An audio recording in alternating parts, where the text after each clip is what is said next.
د بلوچستان ایالت 2 سرحدي ضلعو پشن او کلاودلا چمن کې د شلو کورونو څخه دغه رنګه ژړاوې نن هم پورته کېدې. سپمستونکي په ظلم سره مړه سوي خوارکشو پښتنو خپلوانو دوی یادول او په ساندو یې ژړل.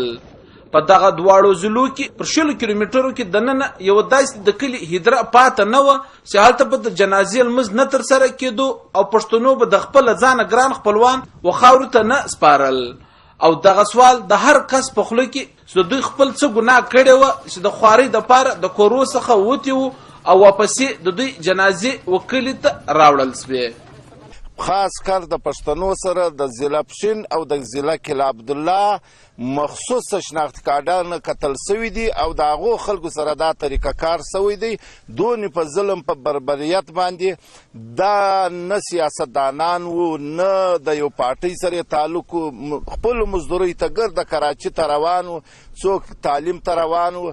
موږ د حکومت یو وخت سره دا زموږ مطالبه ده. سهار موږ د وزیر اعلی سره ملاو سوي، هغه ته مې هم دا ویلي دي چې موږ ته پورې تور خپل قاتلان ګرفتاره دي وسي او هغو ته د سزا ورکول سي او موږ ته د دا را معلومه سي چې دا ولې وسو او چا وکړو.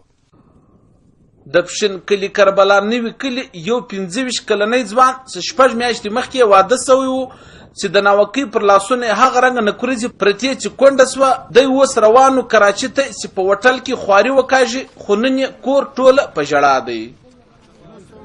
چې 2 بسان وو، هغه کې خلک ګرده تقریبا پښتانه وو او په دا کې تقریبا 15-16 جنازې خو موږ سره واستولې. لهذا موږ دا شی نه غواړو. دا د بلوڅو پښتون انتشار پیلاوېدنګ دی، سر د خلاصو. موږ ته د وزیر اعلی او د منیسټران سره دا درخواست دی چې تاسې پر دې باندې غور وکړي. لهذا دا به څو تر څو دا تراز موږ سره دا واقع کېږي. دا ټیم په خپل غم کې ډوب یو، نو مجدس نور نسو کولی د خپل غمه څه.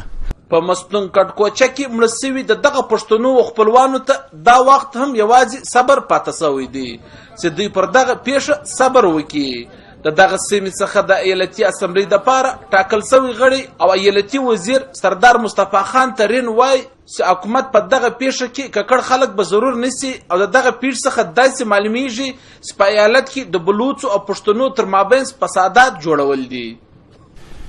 یقینا دا د جنگ حالات دی، دا وارونه به کیږي، مزید به نور هم کیږي، لیکن موږ د دې مخ ته احتیار نه اچو.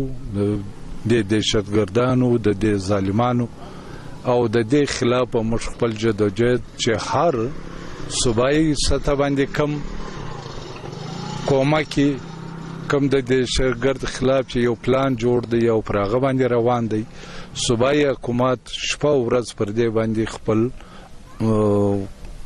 همت کوي، پرمختګ روان دی. دا پیښې به کېږي، سبا به نورې هم کېږي، بیا به کېږي. خو د پشن خلک وایي چې دغه اول وار نه دی چې د دوی کلي په غم کې نه ډوبېږي. د دوی د کراچي څخه مخکې جنازې راتلې، اوس د کوټي او مستونګ څخه هم د دوی جنازې را روانې سوې. اخر دوی څه وکړي او د خپل سر خوندي ساتلو دپاره چیرې ولاړ سي.